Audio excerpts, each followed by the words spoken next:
Assalamualaikum warahmatullahi wabarakatuh.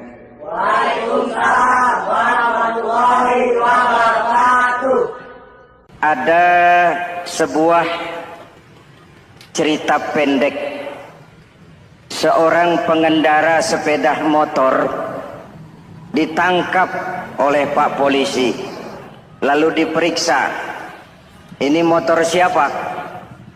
Pinjam, Pak. Helm? Pinjam. SIM? Pinjam. Kata Pak Polisi, tidak boleh begini. Marah yang naik sepeda motor. Pak Polisi, bagaimana? Kok tidak boleh? Yang punya saja bilang boleh.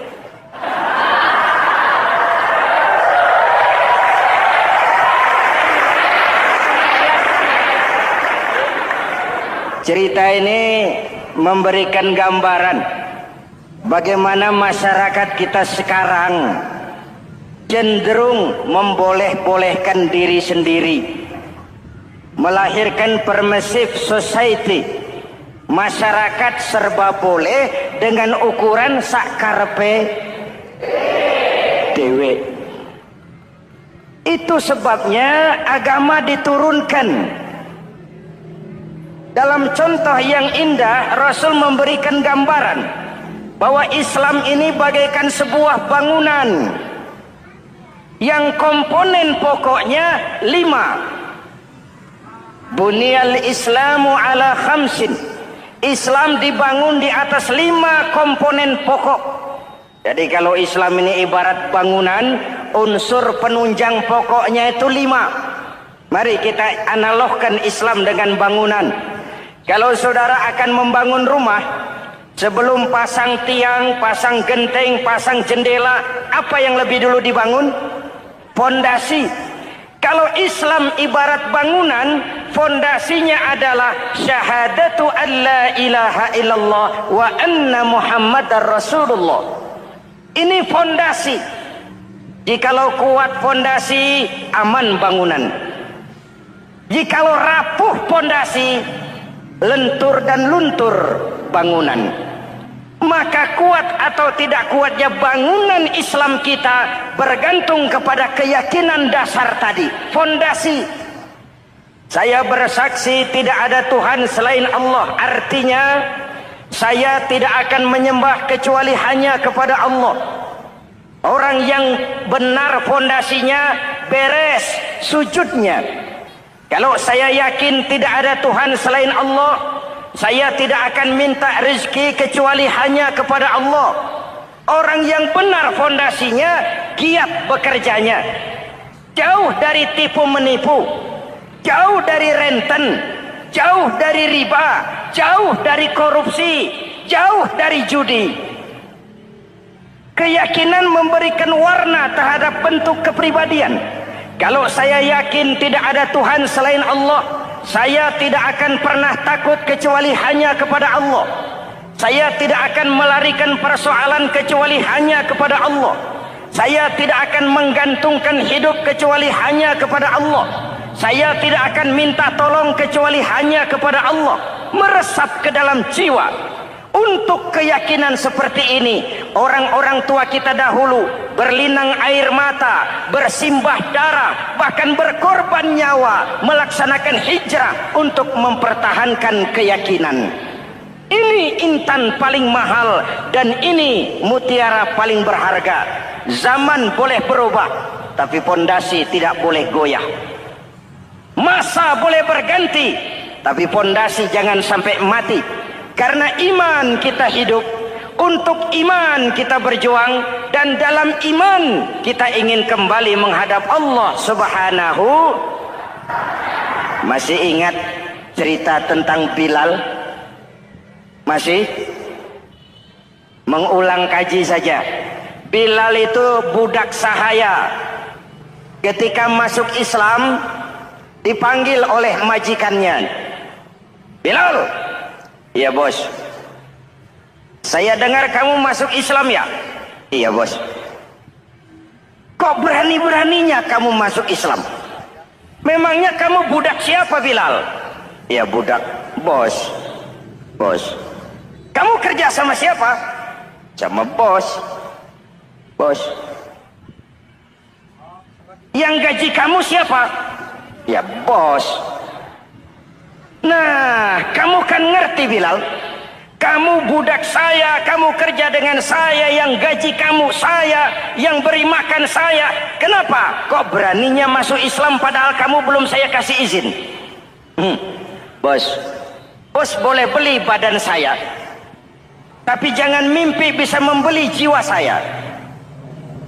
Tuhan boleh kuasai badan saya, tapi jangan mimpi bisa menguasai keyakinan saya.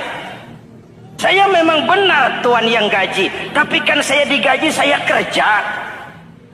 Kerja itu kewajiban saya, gaji itu hak saya. Soal keyakinan, jangan ikut campur bos. Kurang ajar kamu Bilal. Biarin. Bilal, begini saja. Kalau kau mau meninggalkan keyakinanmu, meninggalkan Allah Tuhanmu, kau akan kami merdekakan. Tapi kalau kau tetap dalam keyakinanmu, kamu akan saya siksa sampai mati. Bagaimana? Jangan mimpi, bos. Lebih baik mati berkalang tanah daripada hidup bercermin bangkai. Biar saya gugur membela keyakinan daripada hidup jadi penjilat menjual akidah. Itu prinsip.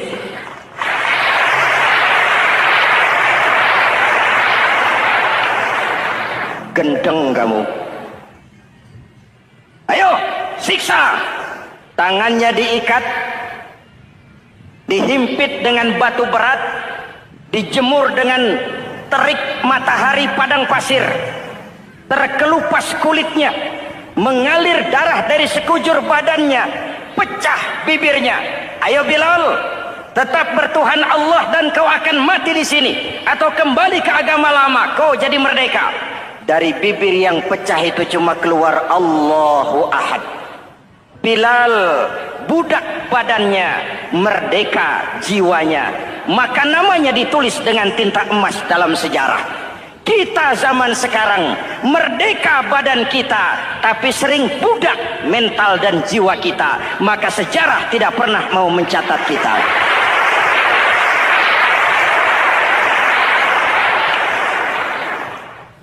Ma'asyiral muslimin yang saya cintai, fondasi sudah. Lalu apa lagi? Mulai memancangkan tiang. Tiangnya 5. Ada tiang namanya zuhur, asar, maghrib, subuh, isya. Tetapi agar bangunan menjadi kuat, ada tiang-tiang tambahan. Namanya rawatib dan nawafil. Rawatib itu ba'diyah atau qobliyah, nawafil itu di luar itu. Agar bangunan menjadi kuat, dibentuk pribadi lewat sholat. Apa filsafatnya?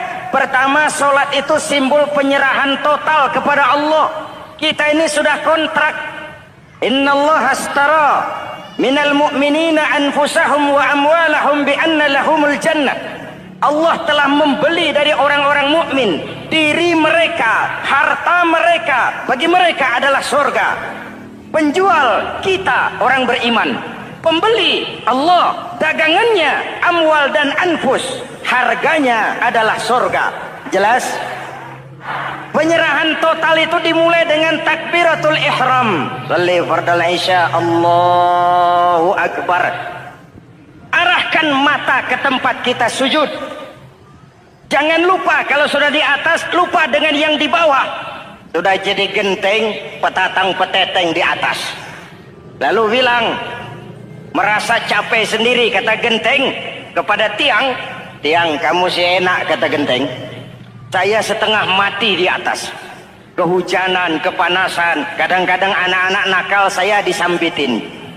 Kata tiang, saudara genteng, ngomong jangan sembarangan ya. Kamu kira kamu bisa nongkrong dan nangkring di atas, itu gara-gara siapa genteng?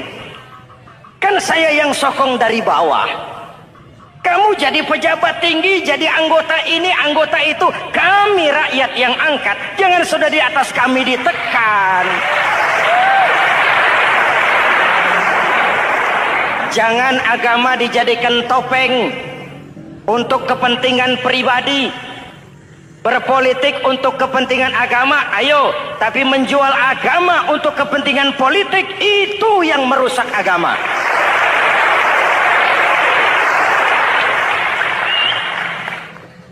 Ini kan kita lagi prihatin sedang meluncur kasus Bulog Gate 2. Innalillahi wa inna ilaihi raji'un. Kita lihat sajalah para petinggi kita sekarang bagaimana menyikapi hukum. Sebab saya dengar ada bargaining, orang takut teriak maling sapi karena DE maling wedus. Tidak berani teriak ada maling sapi karena dia maling kambing. Yang lain maling ayam, dikumpulin ternyata maling semua.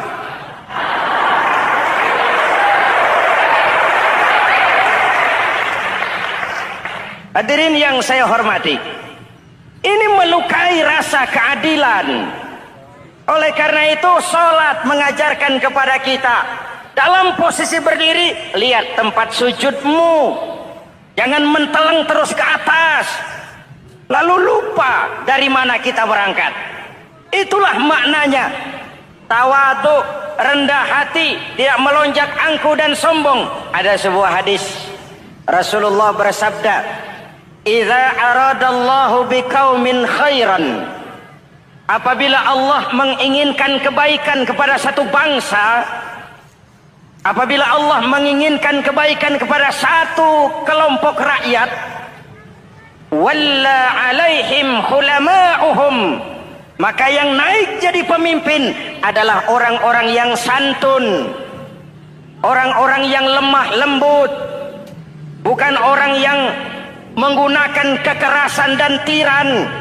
Sedikit-sedikit main pecat, itu terlambat lahir. Mestinya lahir di zaman Hitler, mestinya lahir di zaman Benito Mussolini, atau kalau mau lebih klasik lagi di zaman Fir'aun.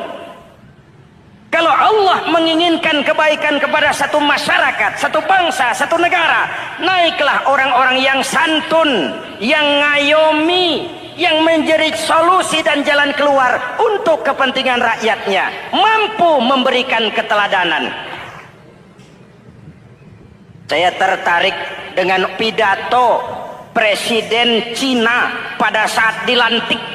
Cina, Presiden Cina pasti tidak tahu Pancasila,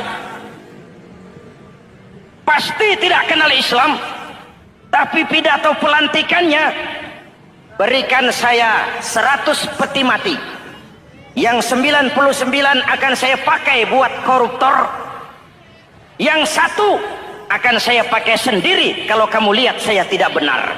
Luar biasa.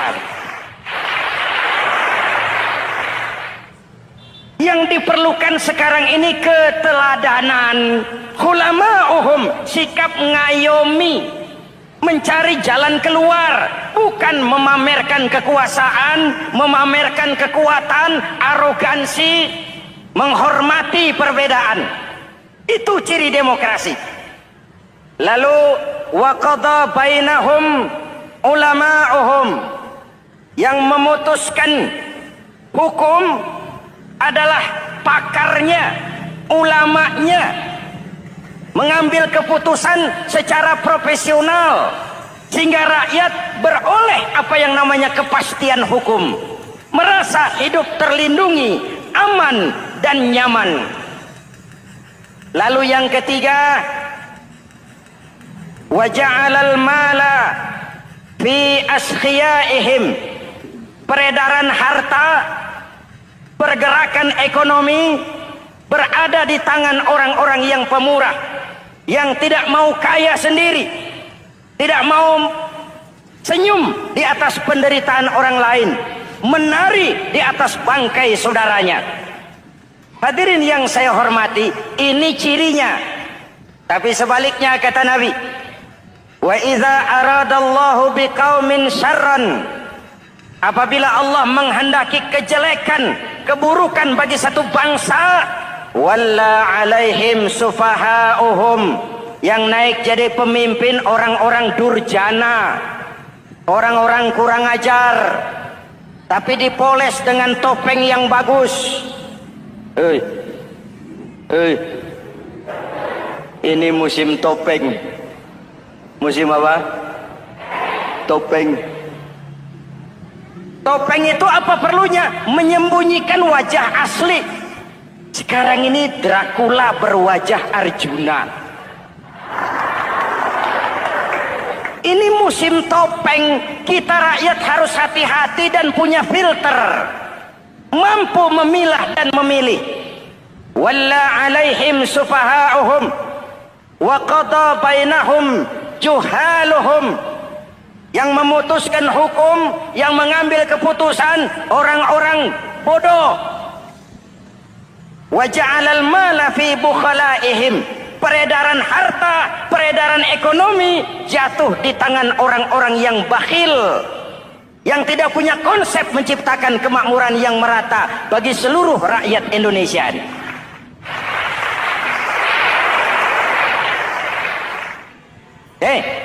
Kita kembali kepada tiang. Ini kan lagi cerita tiang tadi ya. Kalau sedang berdiri, lihat tempat sujud, jangan menteleng terus ke atas. Terserang penyakit tamak bin rakus alias serakah. Nah, selesai. Anggota badan yang paling terhormat ini kepala. Ketika sujud, sama rendahnya dengan telapak kaki. Allahu Akbar, yang besar cuma Allah.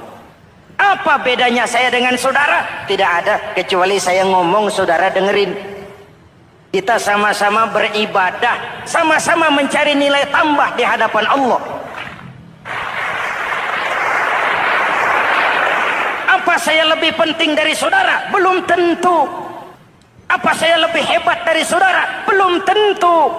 Perasaan lebih penting, lebih hebat, lebih jago setan. Jelas? Ayo tundukkan kepala. Dia sama rendahnya dengan telapak kaki kita. Yang besar cuma Allah. Allahu Akbar. Lalu diakhiri dengan menebarkan salam. Assalamualaikum warahmatullah. Assalamualaikum warahmatullah. Menebarkan salam, mewujudkan rasa aman, damai, bukan menimbulkan keresahan. Hadirin yang saya hormati, ini karakteristik kita. Selesai sholat, kembali ke masyarakat, ajaran salam diterjemahkan. Apa? Rasulullah sallallahu alaihi wasallam bersabda, "Ufsus salam, wasilul arham, wa at'imut ta'am, wa sallu bil laili wan nasu niyam, tadkhulul jannata bisalam." Pertama, ufsus salam, tebarkan salam. Tebarkan salam itu bukan cuma kalau ketemu orang, assalamualaikum, assalamualaikum. Iya, itu zahirnya. Tetapi hidup di tengah masyarakat memberikan rasa aman, rasa damai, menjadi pengayom bagi lingkungan, menjadi rahmah bagi semesta.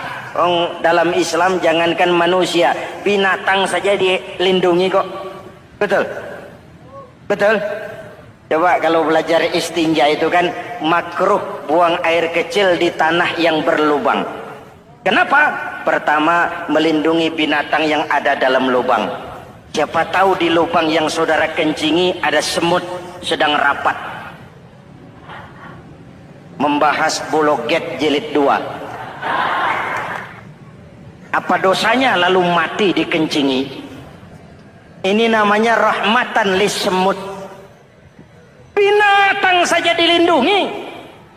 Ada hadis, kalau kamu menyembelih hewan, sembelilah dengan cara yang terbaik. Jangan menyembelih ayam dengan pisau tumpul. Ini ajaran apa? Ajaran tentang peri kebinatangan. Rahmatan, memberikan rahmah, salam, keselamatan dan kedamaian kepada masyarakat lingkungan. Itu misi seorang muslim.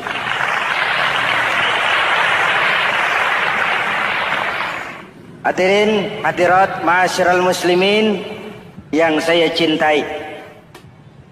Saya kembali kepada pesan Nabi tadi itu. Pertama, ufsus salam, sebarkan salam. Sekarang ini kan yang banyak sebarkan isu, sebarkan fitnah, hancurkan nama baik orang, hantam orang di mana-mana. Padahal yang diajarkan ufsus salam, sebarkan perdamaian, bukan permusuhan. Cari kebenaran, bukan kemenangan. Lalu yang kedua, wasilul arham, sambungkan silaturahmi, tegakkan semangat kekeluargaan dan persaudaraan. Karena kita sudah diikat dengan tali akidah. Mari kita saling bertanya setelah lewat hari-hari yang dimana kita seperti saling berhadapan, seperti tercabut dari akar budaya kita sebagai bangsa. Semangat gotong royong, semangat kekeluargaan makin lentur dan luntur, dan perlu kita angkat kembali ke permukaan. Silul arham, sambungkan semangat silaturahmi. Wa at'imut ta'am, berikan makan orang-orang yang kelaparan, mempunyai kepekaan dan kepedulian. Jangan menari di atas penderitaan orang, jangan tersenyum di atas isak tangis tetangga. At'imut ta'am, mempunyai kepedulian yang tinggi. Wa sallu bil laili wan nasu niyam, bangunlah di keheningan malam ketika orang sedang tidur. Istilah saya, kalau mau telepon Allah, jangan lupa nomor teleponnya, 44342. Jumlahnya 17. Zuhur, asar, maghrib, isya, subuh, 44342. Jangan ragu-ragu, kalau angka cukup telepon sambung. Kalau angka kurang, hati-hati salah sambung. Pak, mau sambung yang lebih cepat bagaimana? Bisa, selain nomor itu, coba pakai sambungan langsung jarak jauh. Namanya SLJJ. Kapan? Tengah malam. Kenapa tengah malam? Lebih murah. Lebih murah. Saluran kosong, telepon jarang yang pakai, orang banyak tidur. Wa minal laili fatahajjad bihi nafilatan lak asa ayyab'atsaka rabbuka maqaman mahmuda. Nun, di keheningan malam bangun. Seperti bapak-bapak, ibu-ibu sering bangun tengah malam ya Bu? Ya. Ngapain? Kalau bangun tengah malamnya sih saya percaya, cuma urusannya apa? Kira bangun tengah malam mau tahajud, malaikat sudah mau nulis, cuma buang air kecil, tidur lagi. Hampir salah tulis saya.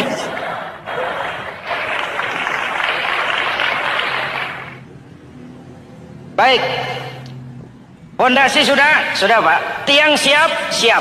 Lalu apa lagi? Nah, rumah itu supaya ada batas, perlu pagar, dinding, tembok. Yang jadi batas, dinding, tembok, puasa. Asyamu junnatun, puasa adalah dinding, benteng yang menyelamatkan manusia jangan sampai menyentuh wilayah lain. Ada batas-batas dan norma yang diindahkan. Selesai, tembok, dinding, selesai. Pagar, selesai. Lah rumah itu supaya bersih, kan harus ada kamar mandi, jendela, pintu, yang fungsinya membersihkan zakat. Kalau dia zakatul mal, dia bersihkan harta kita. Kalau dia zakatul fitrah, dia bersihkan jiwa kita. Kalau dia zakatul tijarah, dia bersihkan bisnis kita. Kalau dia zakatul ma'adin, dia bersihkan barang tambang kita. Karena itu dalam kitab-kitab fikih dikatakan zakat itu adalah harta yang tu'khazu min aghniyaihim wa turaddu ila fuqaraihim. Diambil dari yang kaya, diserahkan kepada yang miskin. Bapak-bapak, ibu-ibu, saudara-saudara kaum muslimin rahimakumullah.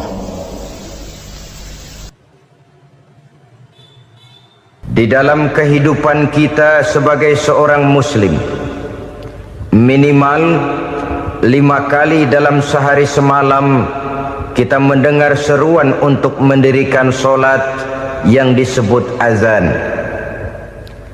Ada kalimat menarik di dalam kalimat azan itu, yakni seruan hayya 'alal falah, marilah menuju kepada keberuntungan, marilah meraih kemenangan. Seruan ini adalah kecenderungan dari setiap manusia, apapun warna kulitnya. Artinya, setiap orang dalam hidup selalu ingin meraih dan mencari kemenangan. Kemenangan akan melahirkan kepuasan batin, dan kepuasan batin memberikan kebahagiaan. Sedangkan kekalahan melahirkan penderitaan batin, dan penderitaan batin menjerumuskan seseorang di dalam berbagai bentuk kerugian. Jikalau inilah seruan azan, maka masalahnya ialah apa yang menyebabkan kita meraih kemenangan. Al-Quranul Karim memberikan tuntunan dan ajaran kepada kita bahwa orang-orang yang memperoleh kemenangan itu tidak lain adalah orang-orang yang bertakwa. Hanyalah mereka yang bertakwa kepada Allah Subhanahu wa ta'ala pada akhirnya akan tampil sebagai pemenang. Lalu siapa orang yang bertakwa itu? Dijelaskan dalam awal-awal Al-Baqarah, orang yang bertakwa yang akan meraih kemenangan. Pertama, allazina yu'minuna bil ghaib, yaitu orang-orang yang beriman kepada yang gaib, percaya bahwa ada alam yang gaib, alam yang abstrak, alam yang tidak bisa dijangkau oleh salah satu daripada panca indera kita. Mereka percaya dan beriman kepada adanya malaikat, beriman kepada adanya iblis dan jin, beriman kepada adanya alam kubur, beriman kepada adanya alam mahsyar, beriman kepada adanya alam akhirat, beriman kepada adanya surga dan neraka. Beriman bukan cuma sekedar beriman dalam ucapan bibir saja, tetapi beriman yang nilai iman itu mampu mewarnai gerak dan gaya hidupnya. Iman yang meresap sampai ke tulang sumsum, kemudian memberikan dampak positif di dalam kehidupan manusia. Alam, kita tahu, adalah sesuatu yang selain Allah, dan Allah bukanlah alam. Apapun namanya selain daripada Allah, itu adalah alam. Alam pada hakikatnya terbagi menjadi dua. Ada alam syahadah, alam nyata, alam konkret, alam yang bisa dijangkau oleh salah satu indera kita. Kemudian ada alam ghaib, alam yang tidak bisa dijangkau oleh panca indera kita, alam metafisika, alam abstrak, alam yang wajib kita imani keberadaannya. Kita percaya bahwa malaikat itu ada, kita percaya kepada jin, bahwa jin itu ada, kita percaya kepada adanya iblis dan setan. Bukan percaya kepada iblis dan setannya, percaya bahwa iblis dan setan itu ada. Itu termasuk salah satu daripada sifat orang yang bertakwa kepada Allah. Saudara-saudara kaum muslimin rahimakumullah, kecenderungan pembangunan yang lebih bersifat materialistis biasanya menggeser aspek kehidupan rohani. Orang berpikir empiri, dan dalam pola pikir yang demikian, maka alam gaib tidak lagi mendapat perhatian. Aspek kehidupan yang bersifat rohaniah malah mulai ditinggalkan. Akibatnya terjadilah kepincangan di dalam kehidupan kita. Pernah ada satu pengalaman pribadi dalam perjalanan kembali ke tanah air. Dalam pesawat di sebelah kanan saya duduklah seorang Jerman, namanya Heiner Simonsen. Iseng saya ajak kenalan, saya ajak ngobrol, saya tanya dia. Saya bilang, Mas Heiner ini, kalau pesawat yang kita tumpangi ini jatuh ke bawah, kira-kira apa yang bakal terjadi, Mas? Dia bilang, kita semua akan mati. Begitu? Iya. Oke. Apa itu mati? Tanya saya. Dia bilang untuk tahu apa itu mati, kita harus tahu lebih dahulu apa itu hidup. Saya pikir nih bule bisa ngomong juga. Baiklah kata saya, apa hidup menurut Anda itu? Oh, hidup itu dia bilang, kalau seluruh anggota badan kita bekerja secara normal, paru-paru memompa darah secara normal, jantung berdetak secara normal, sel-sel tubuh bekerja secara fit, dan organisme tubuh hanya mau bekerja secara normal, dia bilang, kalau kita memberi makan yang cukup, menu yang teratur, dan gizi yang lengkap. Saya bilang, kesimpulannya apa, Ner? Dia jawab, hidup adalah dari tangan ke mulut. Life is from the hand to the mouth, kata dia. Hidup adalah dari tangan ke mulut. Jadi masalah hidup tidak lebih daripada masalah isi perut. Orang pergi pagi, pulang sore, peras keringat, banting tulang, perut yang dibelain. Saya bilang, you are wrong. Sampean salah, Ner. Kamu orang Islam bukan? Bukan. Pantas. Kenapa saya salah? Dia bilang, ya jelas salah. Salahnya di mana? Kamu ini manusia. Kalau hidup cuma dari tangan ke mulut, saya bilang, kambing di kampung saya juga begitu pikirannya, Ner. Itu kambing di kampung saya, asal perutnya kenyang, sudah hidup dia. Perkara besok bagaimana, lusa prospeknya macam mana, bulan depan ada apa, kambing nggak pernah mikir. Di kampung saya kambing juga pikirannya begitu. Kamu Kristen ya? Tadinya. Loh kok tadinya, lalu apa sekarang kamu ini? Dia bilang, sekarang saya netral. Saya tidak beragama, tapi saya percaya kepada Tuhan sebagai pencipta alam. Saya ingat benar dia bilang, I haven't any religious, but I believe to God as the creator of the world. Kenapa bisa netral begitu, Ner? Habis saya bingung katanya. Islam bilang Islam baik, Kristen bilang Kristen baik, Hindu Buddha bilang Hindu Buddha baik, semua agama baik. Saya netral sekalian, nggak beragama. Yang penting saya percaya kepada Tuhan. Saya bilang, Ner, kamu ini kayak orang mau beli celana, lalu bingung. Yang satu bilang Levi's bagus, yang satu bilang Blue Jean hebat, yang satu bilang Wool England hebat. Celana ini hebat, celana itu bagus, celana ini hebat, semua celana bagus, kamu bingung. Akhirnya netral, tidak pakai celana. Itu juga salah. Saya pikir-pikir, kemudian saya melihat bahwa dua pola berpikir Henner ini nampaknya sudah mulai menggejala di lingkungan masyarakat bangsa kita. Disadari atau tidak, secara jujur kita harus berkata, dua pola pemikiran Henner ini mulai berkembang di tengah masyarakat bangsa kita. Pertama, pola pikir materialisme.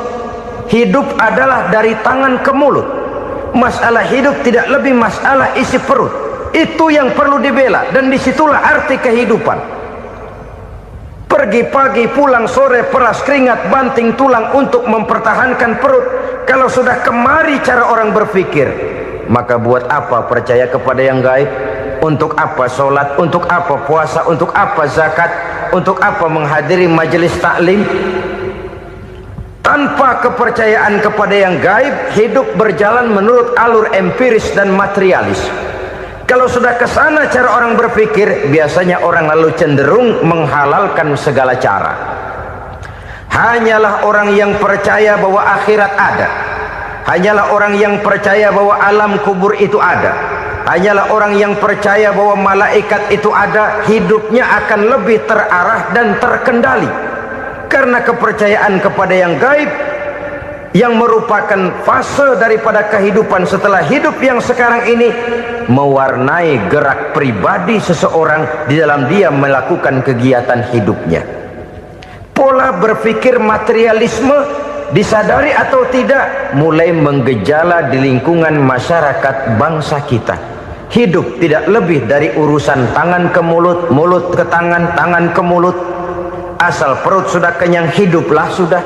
Perkara bagaimana prospek hari yang akan datang, bagaimana akhirat, tidak jadi persoalan. Ini yang oleh Nabi diperingatkan, ad-dunya sijnul mu'min wa jannatul kafir. Dunia adalah penjara bagi orang beriman dan surga bagi orang kafir. Dulu di zaman Belanda hadis ini pernah disalah tafsirkan, disalah artikan, digunakan sebagai senjata untuk mengkebiri dan membuat impoten umat Islam. Sudahlah umat Islam gak usah macam-macam, kata Belanda. Dunia ini kan penjara buat orang Islam, surga buat orang kafir. Di penjara jangan bertingkah.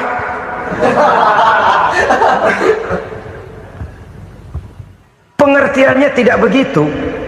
Dunia adalah penjara bagi orang mukmin. Artinya dalam kehidupan dunia seorang mukmin tidak bebas memperturutkan hawa nafsunya. Di penjara hawa nafsunya itu. Sebaliknya surga bagi orang-orang kafir. Buat orang kafir surgalah dunia ini. Mereka bebas memperturutkan hawa nafsunya, dilarang tidak terlarang, dicegah pun tidak tercegah. Mereka hidup menurut alur bisikan nafsu mereka sendiri. Kemudian bila ajal datang, maut merenggut nyawa, selesailah surganya sampai di situ. Maka bagi orang-orang yang tidak percaya kepada adanya akhirat, kepada adanya alam gaib, surganya sebatas umurnya. Sekali lagi, surganya sebatas umurnya.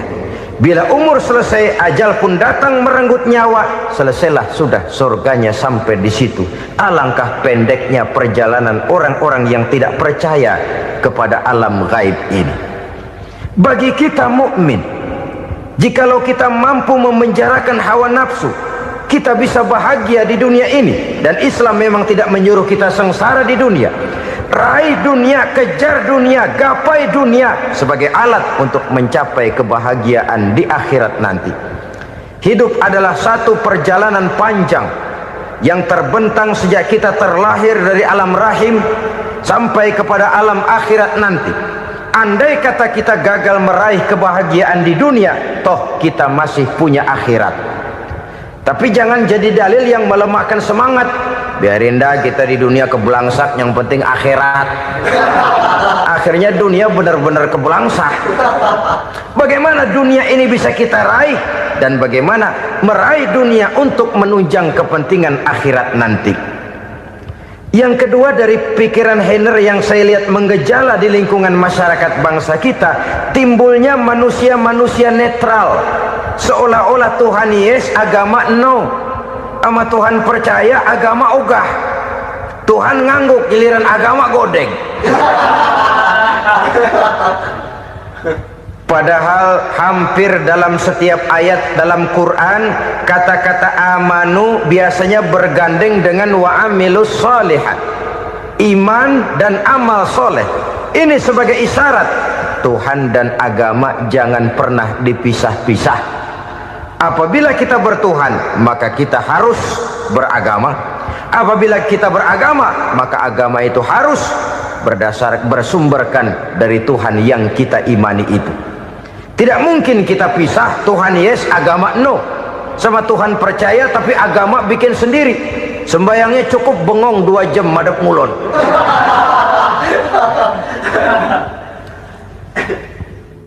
Saudara-saudara kaum muslimin rahimakumullah.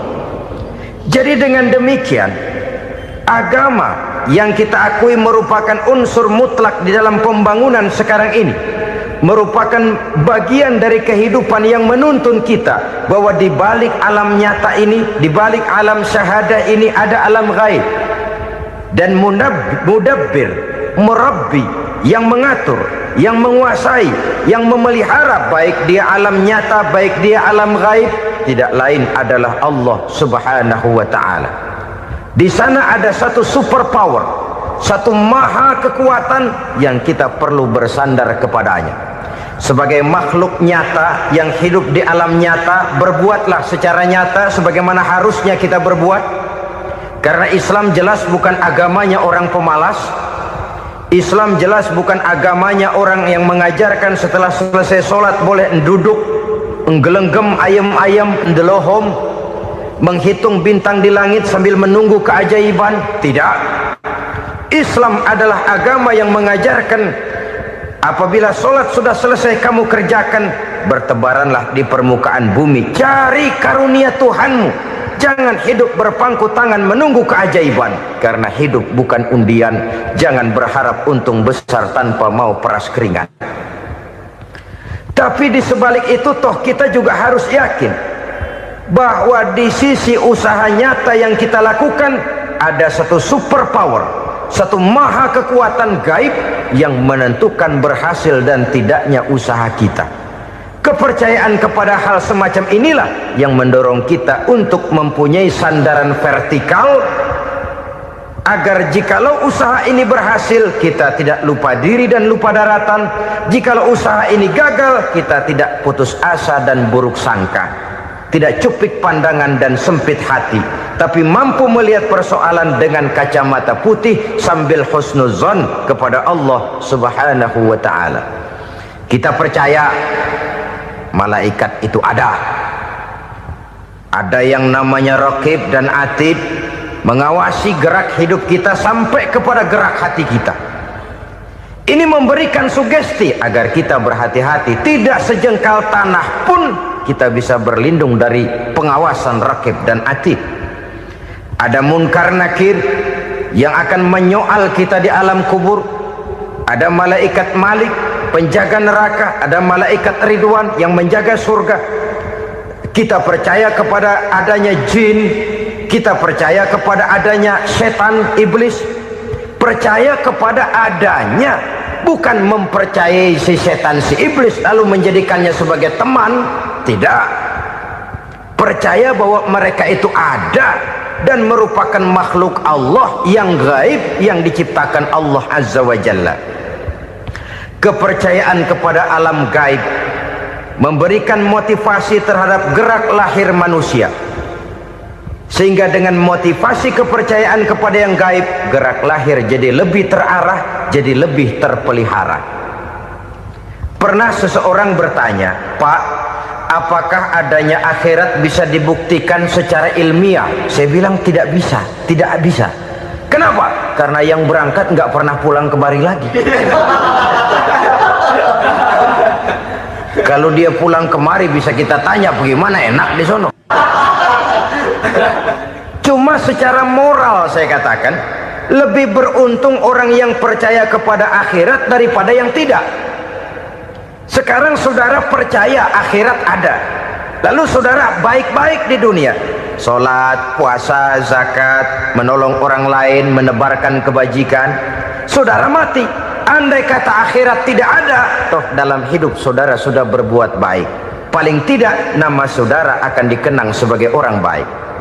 Sebaliknya, saudara percaya, kata saya, bahwa akhirat tidak ada, lalu hidup semau-maunya, tenggelam dalam maksiat dan munkarat, menentang Allah, tidak mau ruku dan sujud, lalu saudara mati, kemudian akhirat ada, ayo mau apa? Bekal tidak punya. Jadi secara moral lebih beruntung orang yang percaya kepada adanya akhirat daripada yang tidak percaya. Dan itu alam gaib yang tidak bisa dibuktikan secara eksat.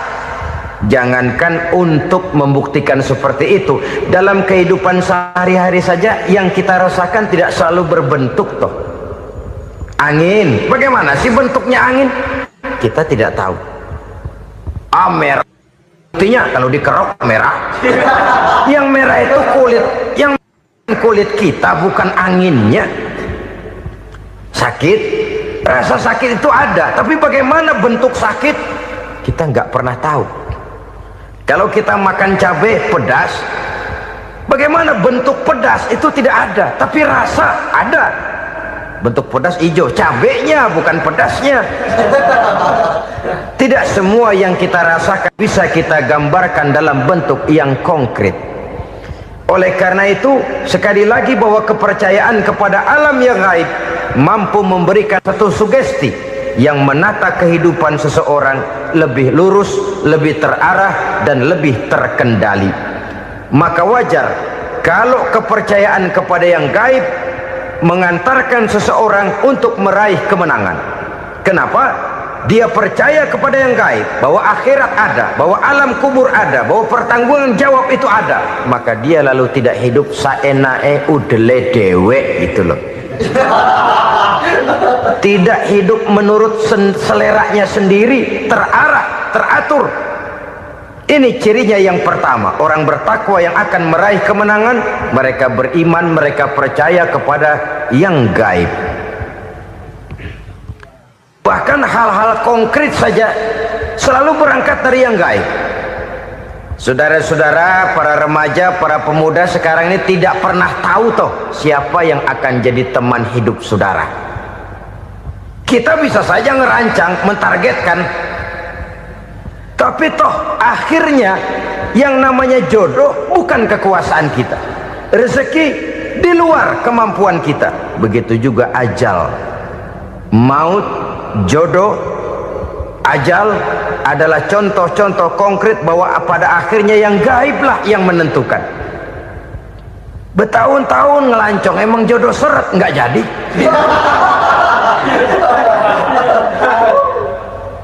Begitu kenal baru setengah malam nginep ditangkap hansip.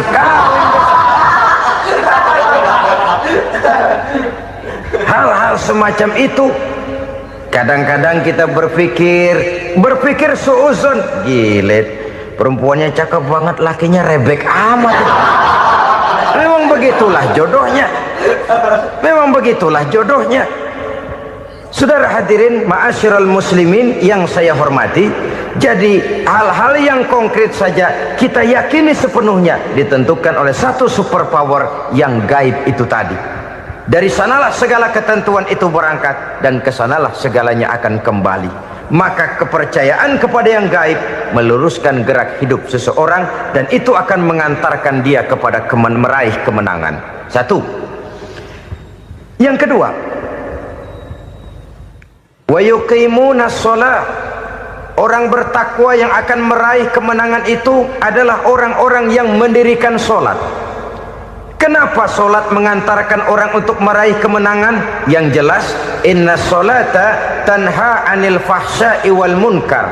Sholat mampu mencegah manusia dari perbuatan keji dan munkar. Banyak filsafat hidup yang terkandung di dalam sholat ini. Sejak kita wudhu sampai kita menghadap ke arah kiblat, sampai kita melakukan gerak-gerak sholat, bacaan-bacaan yang ada di dalam sholat, lalu sampai kepada mengucapkan salam. Banyak filsafat hidup yang terkandung di dalam sholat. Umpamanya saja, setelah takbiratul ihram mulai kita dengan sholat dalam posisi berdiri, diajarkan dalam kitab-kitab fikih agar kita melihat ke arah tempat sujud. Ini kan filsafat kehidupan.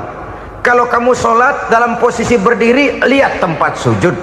Jangan sholat mata jelalatan, sebab nanti bisa mengurangi kekhusyuan. Jadi wajar kalau yang dikatakan bahwa yang paling afdol adalah shaf yang di depan. Kenapa? Secara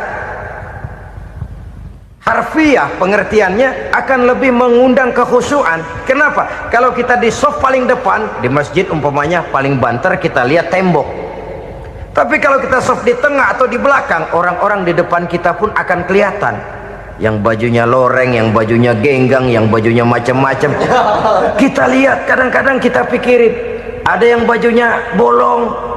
Kita sholat tapi dalam hati, nih orang bajunya robek yang nggak tahu apa. Ada saja hal-hal yang mengusik kekhusyuan kita. Oleh sebab itu diajarkan dalam posisi berdiri, lihat, arahkan pandangan matamu kepada tempat sujud. Ini kan filsafat kehidupan. Maksudnya apa? Kalau lagi diri lihat dong tempat sujud. Kalau udah di atas ingat dong sama yang bawah. Kalau sudah tinggi ingat dong dari mana kamu berangkat. Kalau sudah berkuasa bantu dong yang lemah. Kalau sudah kaya santuni dong yang miskin. Kalau sudah alim bimbing dong yang awam. Ini filsafat kehidupan. Dalam posisi berdiri kau lihat tempat sujud. Ini akan melahirkan kepekaan sosial di mana seseorang mau tahu kepada orang lainnya. Bagaimanapun kaya kita, tinggi pangkat dan jabatan kita, jikalau hidup hanya untuk kepentingan perut sendiri saja, rasanya belum membawa manfaat di dalam kehidupan kita. Tapi efek yang tertinggi sesungguhnya, solat mencegah manusia dari perbuatan keji dan munkar. Perbuatan keji dan munkar, walaupun kelihatannya mendatangkan uang, membawa keuntungan, tapi itu keuntungan semu, keuntungan sementara. Dengan menipu orang lain kita bisa dapat untung, tapi tidak membawa berkah, dan itu adalah kerugian besar dalam kehidupan kita.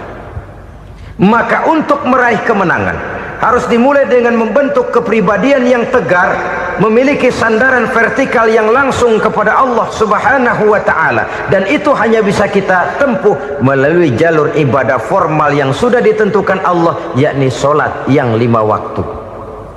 Untuk memperkuat itu ada solat-solat sunnah, rawatib, nawafil sebagai terminal kontrol cadangan untuk memelihara stabilitas temperatur batin di dalam kita berhubungan dengan zat yang maha gaib, yaitu Allah Subhanahu wa ta'ala. Orang sering bertanya, Pak, itu tetangga saya nggak sholat, duitnya nggak habis-habis, Pak. Nggak sholat tapi mobilnya tambah terus, nggak sholat tapi usahanya makin maju. Tapi di sisi lain ada orang yang rajin sholat, rezekinya butak bener, anaknya mana kurus, mana korengan. Saudara hadirin ma'asyiral muslimin rahimakumullah, harus saya katakan bahwa solat memang bukan untuk cari duit. Solat adalah sandaran vertikal kita kepada Allah. Sedangkan soal rezeki itu berkaitan dengan sifat Allah maha pengasih dan maha penyayang. Allah maha pengasih, siapapun dikasih kalau mau usaha. Allah maha penyayang, tidak semua orang disayang oleh Allah Azza wa Jalla. Dan belum tentu banyak harta itu merupakan nikmat, mungkin juga istidraj. Artinya istidraj itu dikasih tapi diambulin, kalau bahasa Betawinya itu. Dikasih tapi diambulin, itu bukan merupakan nikmat sesungguhnya, lebih merupakan azab dari Allah Subhanahu wa ta'ala.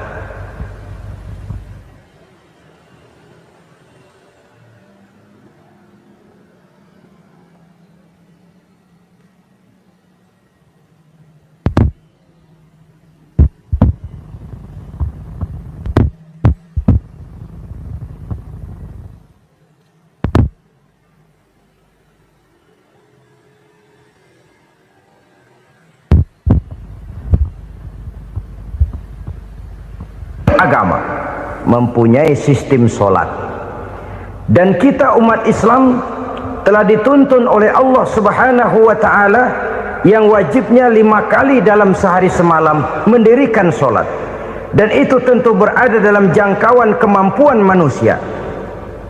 Pada awalnya barangkali kita memang merasa solat itu satu kewajiban, tapi semakin kita hayati makna, manfaat dan filsafat yang terkandung di dalam ajaran solat, semakin sampai kita kepada keyakinan bahwa solat adalah keperluan kita.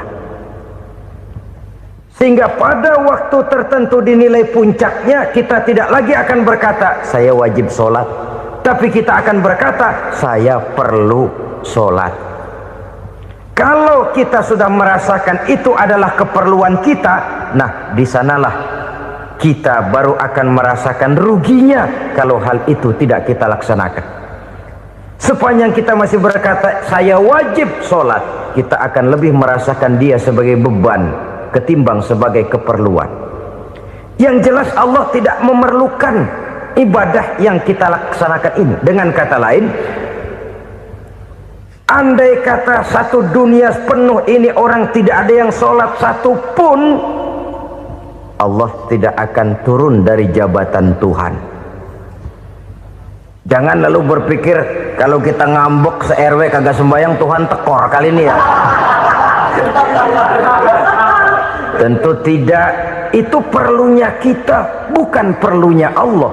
Dan pada induknya kita akan berkata saya perlu agama.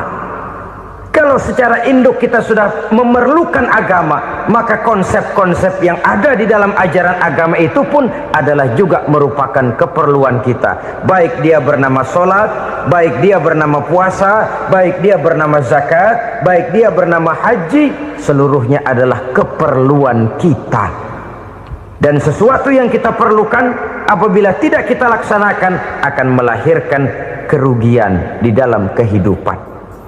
Jangan heran kalau kita membaca riwayat perjalanan hidup para salafus soleh, orang-orang soleh.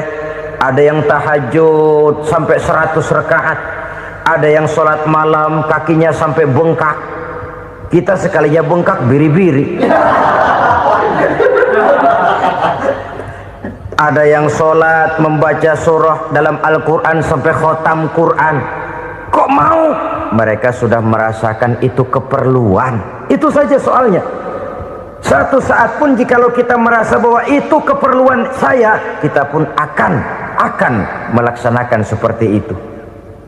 Keperluan saya dalam kehidupan. Inilah yang kedua. Yang ketiga, orang bertakwa yang akan meraih kemenangan itu, wa mimma razaqnahum yunfikun. Mereka membelanjakan sebagian daripada rezeki yang diberikan Allah kepada mereka. Mereka infakkan di jalan Allah. Ada satu dialog menarik. Satu hari seorang anak muda bertemu dengan seorang kakek-kakek yang sudah dikenalnya baik. Bertanyalah anak muda ini, "Kek, umur kakek berapa tahun?" 15 tahun, kata si kakek. "Anak kakek berapa orang?" 1. "Harta kakek berapa banyak?" 15 juta. Si anak muda ini bengong, lalu protes, "Kok kakek bohongin saya?" "Kenapa?" "Saya tahu umur kakek 70 tahun. Kenapa ngaku 15? Saya tahu anak kakek 5. Kenapa bilang 1? Saya tahu kakek miliuner, miliaran uang kakek. Kenapa ngaku cuma 15 juta? Begini, kata si kakek tadi.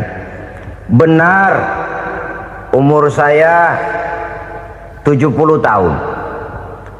Tapi dari umur yang 70 tahun itu baru 15 tahun terakhir ini saya merasakan ibadah kepada Allah. Meninggalkan maksiat, jauh dari segala macam munkarat. Maka yang 15 tahun inilah yang benar-benar saya rasakan sebagai umur saya. Benar anak saya 5, tapi yang 4 susah diatur.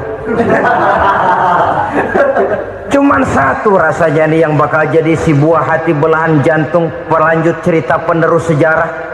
Cuma 1 ini yang saya harapkan, yang akan jadi anak soleh, yang akan membuat saya menerima pensiunan pahala. Kalau yang 4 apek dah, nggak ada harapan. Yang 1 nyekek botol melulu. Oh begitu, iya. Lalu kenapa kakek bilang harta kakek cuma 15 juta padahal saya tahu kakek uangnya miliaran, depositonya banyak? Ya karena 15 juta itulah yang saya ingat yang pernah saya belanjakan di jalan Allah. Saya merasa itulah harta saya yang sebenarnya. Yang miliaran yang saya simpan di bank kelak kalau satu saat saya mati akan jadi rebutan di antara anak-anak saya. Iya kalau anak saya soleh kayak yang 1 ini. Kalau yang 4 tadi udah tulen dia bakal berantem dah berebut tuh. Jadi 15 juta yang saya belanjakan di jalan Allah inilah yang saya merasakan benar-benar harta saya yang sesungguhnya. Dialog ini patut menjadi bahan renungan kita bersama. Diberikan kita umur 40, 50, 60, 70, 80.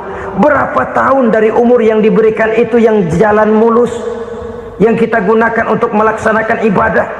Banyak harta kita simpan di bank, di lemari, di dompet, di tas.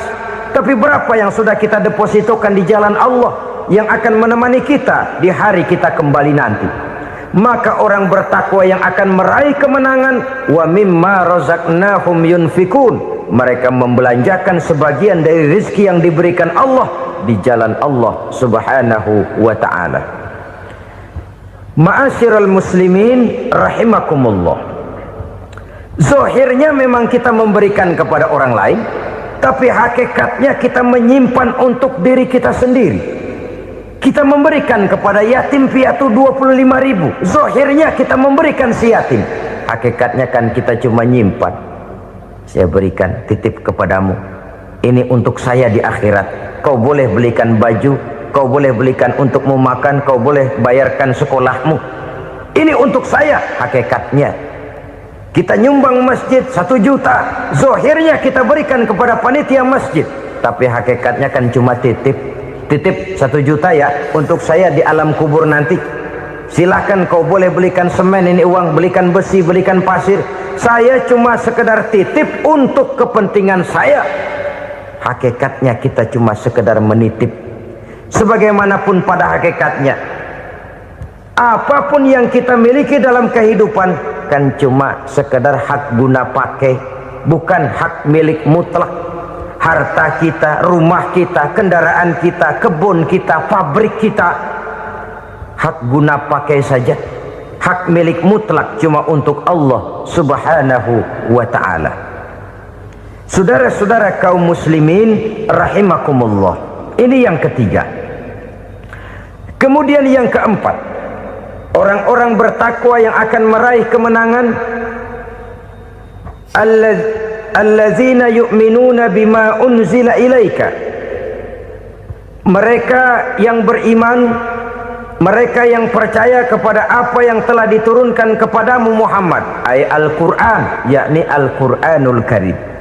Setelah percaya kepada yang gaib, mendirikan solat, kemudian menginfakkan sebagian dari rezeki yang diberikan Allah, mereka juga lalu percaya kepada yang diturunkan terhadap Nabi, yaitu tidak lain Al-Quranul Karim. Sekali lagi di sini, percaya bukan hanya sekedar percaya saja, tetapi percaya lalu menjadikan Al-Quran itu sebagai pedoman hidup. Sebab memang Al-Quran itu adalah GBHM, garis-garis besar haluan muslim.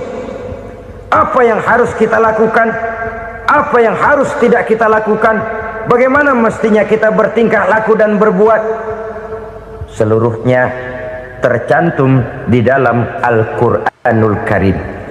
Itu sebabnya ketika satu hari Aisyah ditanya bagaimana akhlak Rasul, beliau menjawab, kana Rasulullah sallallahu alaihi wasallam khuluquhul Quran. Akhlak daripada Rasulullah tidak lain adalah Al-Quran. Jawaban simpel ini memberikan gambaran bahwa keseluruhan daripada konsepsi Quran sudah diterjemahkan dalam kehidupan Rasulullah sallallahu alaihi wasallam. Karena kita tahu akhlak adalah keseluruhan dari gerak hidup manusia, sejak ia berpribadi, berumah tangga, bertetangga, bermasyarakat, sampai kepada berbangsa dan bernegara. Al-Quran tetap memberikan sentuhan nilainya. Oleh karenanya, orang-orang yang bertakwa adalah orang-orang yang menjadikan Al-Quran sebagai pedoman dalam kehidupannya.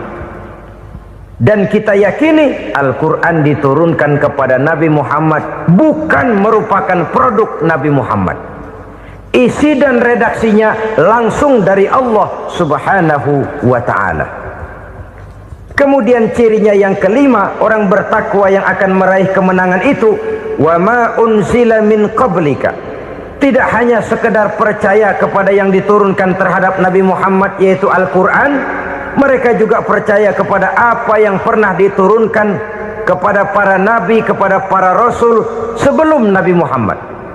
Percaya kepada adanya suhuf, percaya kepada adanya Taurat, percaya kepada adanya Injil, percaya bahwa Allah dahulunya sudah menurunkan Taurat kepada Musa, percaya bahwa Allah sudah menurunkan Injil kepada Isa, percaya Injil ada, Taurat ada, diturunkan Allah untuk Isa dan Musa, tetapi tidak wajib mengamalkannya karena kita sudah diberikan Al-Quranul Karim. Ini yang perlu saya garis bawahi. Kita percaya Allah telah menurunkan Injil dahulu kepada Isa. Kita percaya bahwa Allah telah menurunkan Taurat dahulunya kepada Nabi Musa. Kadang-kadang ini dijadikan dalih, dikacaukan pengertiannya. Quran saja mengajarkan bahwa orang yang bertakwa harus percaya kepada Injil, maka pakailah Injil. Apalagi kalau ayat sebelumnya ditilap, dihapus, dihilangkan, Injilnya yang ditekankan, maka akan terjadilah penekanan yang salah arah. Karena salah arah akhirnya bisa merusak dan menghancurkan akidah. Ketika Rasul suatu saat pernah ditanya orang, "Ya Rasul, bagaimana sikap kita sebagai muslim terhadap Injil yang ada sekarang?" Beliau menjawab, "La tukadzibuhu jami'an wa la tusaddiquhu jami'an." Jangan didustakan seluruhnya, jangan juga dibenarkan semuanya. Artinya, ini sudah merupakan gambaran dari Rasul bahwa dalam Injil yang ada sekarang masih ada ajaran-ajaran tauhid yang dibawa oleh Nabi Isa dan diajarkan kepada umatnya. Tapi juga dalam Injil yang sekarang ini sudah terkena intervensi dan investasi manusiawi. Karena itu Rasul menyimpulkan, la tukadzibuhu jami'an wa la tusaddiquhu jami'an. Jangan didustakan semua, jangan dibenarkan seluruhnya. Kita memang percaya Allah telah menurunkan Injil kepada Nabi Isa dulu, tapi kita tidak wajib mengamalkan Injil. Kita percaya Allah telah menurunkan Taurat kepada Nabi Musa, tapi kita tidak wajib mengamalkan kitab ajaran Taurat. Yang wajib kita percayai dan kita amalkan hanyalah Al-Quranul Karim. Kenapa? Oleh karena baik yang ada di dalam Taurat, baik yang ada di dalam Injil, tentu tercakup di dalam Al-Quran sebagai kitab terakhir yang diturunkan oleh Allah Subhanahu wa ta'ala. Dan itu wajar. Kalau seorang pejabat mau mengeluarkan satu keputusan baru, tentu dia harus meninjau keputusan-keputusan lama. Andai kata dianggap tidak berlaku, dianggap tidak relevan lagi, maka keputusan-keputusan lama itu tentu sudah dianggap tidak berlaku. Sebagian daripada aturan-aturan dalam keputusan lama yang masih dianggap relevan tercantum dalam keputusan baru yang wajib diamalkan. Begitulah hubungannya antara Al-Quran, Taurat, Zabur, dan Injil. 4 kitab samawi yang diturunkan Allah masing-masing kepada Zabur untuk Nabi Daud, Taurat untuk Nabi Musa, dan Injil untuk Nabi Isa alaihi wassalatu wassalam. Ketiga-tiga kitab itu kita percayai adanya. Kita yakini Allah telah menurunkan Zabur, Taurat, dan Injil, tapi kita tidak wajib mengamalkannya. Yang wajib kita mengamalkannya sekarang ini tidak lain hanyalah Al-Quranul Karim saja, karena ia mencakup apa yang ada di dalam Zabur, apa yang ada di dalam Taurat, dan apa yang ada di dalam Injil. Keotentikannya bisa dipertanggungjawabkan. Ya, tapi kan Nabi Muhammad sudah mati 14 abad yang lalu, dan di zaman beliau Al-Quran kan belum dikodifikasikan, belum ditulis. Bagaimana keotentikannya bisa dipertanggungjawabkan? Mudah saja. Allah berjanji, "Inna nahnu nazzalna dzikra wa inna lahu lahafizun." Kami yang menurunkan Al-Quran dan kami yang akan menjaga dan memeliharanya.